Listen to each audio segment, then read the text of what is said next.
Hi guys, so মই just অফিচৰ পৰা আহি পাইছোঁ, ফ্ৰেছ হ'লোঁ আৰু এতিয়া বহুত বেয়াকৈ ভোক লাগিছে। তো ঘৰত মই আলমাৰীটো যেতিয়া খুলিলোঁ মই এইটো পালোঁ। মই ইমান এটা ভাল নাপাওঁ এইটো এনে খাই পেলাই, বাট চাগে কোনো বাচ্ছা আহোঁতে মায়ে দিছিলে। এইটো আছিলে এক পেকেট। তো ভাবিলোঁ এইটো দি কিবা এটা ঝটপট বনাই দিওঁ চাহৰ লগত খোৱাকৈ। মোক আপুনি যি দিয়ে মোক চাহ লাগিবই গধূলি, মানে কয় ন ষ্ট্ৰেছ ৰিলিভাৰ, চাহ মোক গধূলি লাগিব একদম ধুনীয়াকৈ কাৰক। তো মই এইটো দি কিবা এটা ঝটপট বনাওঁ বুলি ভাবিছোঁ। চ' বলক আপোনালোকৰ লগত মই ৰেচিপিটো শ্বেয়াৰ কৰি একদম টিকলু ৰেচিপি। তো বলক। চ' ইয়াতে আমি এটা মিডিয়াম চাইজৰ বিলাহী কুটি লৈছোঁ, মিডিয়াম চাইজৰ পিঁয়াজ সৰু সৰুকৈ কুটি লৈছোঁ আৰু দুটা জলকীয়া। এতিয়া যোনে জ্বলা নাখায় এভইড কৰিব পাৰে, বাট মই জ্বলা খাওঁ, চ' মই দুটা জলকীয়া সৰু সৰুকৈ কুটি লৈছোঁ। ইয়াতে মই এনেকৈ কুৰকুৰিখিনি মানে সৰু সৰু টুকুৰা কৰি লৈছোঁ। এটা বাতি লৈছোঁ, তাতে এইখিনি ঢালি দিম। একো নিদিব পেকেটত, পইচা দি কিনিছোঁ। এয়া ঢালি দিলোঁ। তাৰপিছত এইবোৰ যে কুটি থৈছিলোঁ এইবোৰ ঢালি দিম। আৰু ইয়াতে মই অকণমান টমেট' কেটচআপ লৈছিলোঁ। ৰাস্তাত যে চাটবোৰ বিক্ৰী কৰে তাতে চাগে ইমলি চাটনি দিয়ে, বাট মোৰ তাত নাই, চ' টমেট' চাটনি এইটো ইয়াতে ঢালি দিম। এই নপৰে, এইটো ঢালি দিলোঁ। এতিয়া ইয়াতে কিছুমান ড্ৰাই মছলা দিম আৰু বাছ আৰু চাট আমাৰ ৰেডি।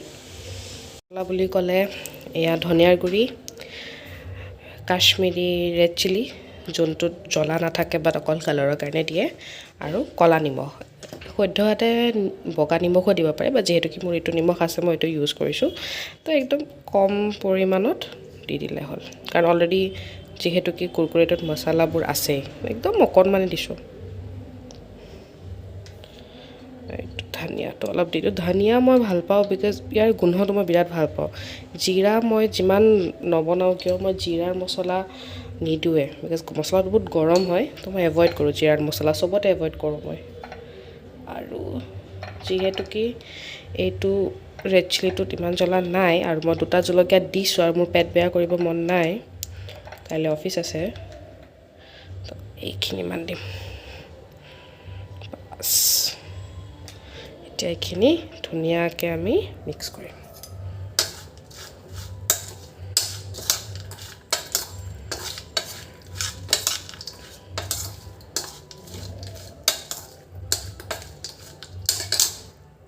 এটা বস্তু মই ভাবিলোঁ নেমু আছে, নেমু অকণমান দি দিওঁ আৰু কিনো হয়। তো এইটো নেমু, এইটো অকণমান ভালকৈ চেপি দিব। এটা কথা দেই, ভালকৈ হাত ধুই কেনে নেমু চেপিব। বাছ এইটো এতিয়া আমি ধুনীয়াকৈ মিক্স কৰি দিওঁ।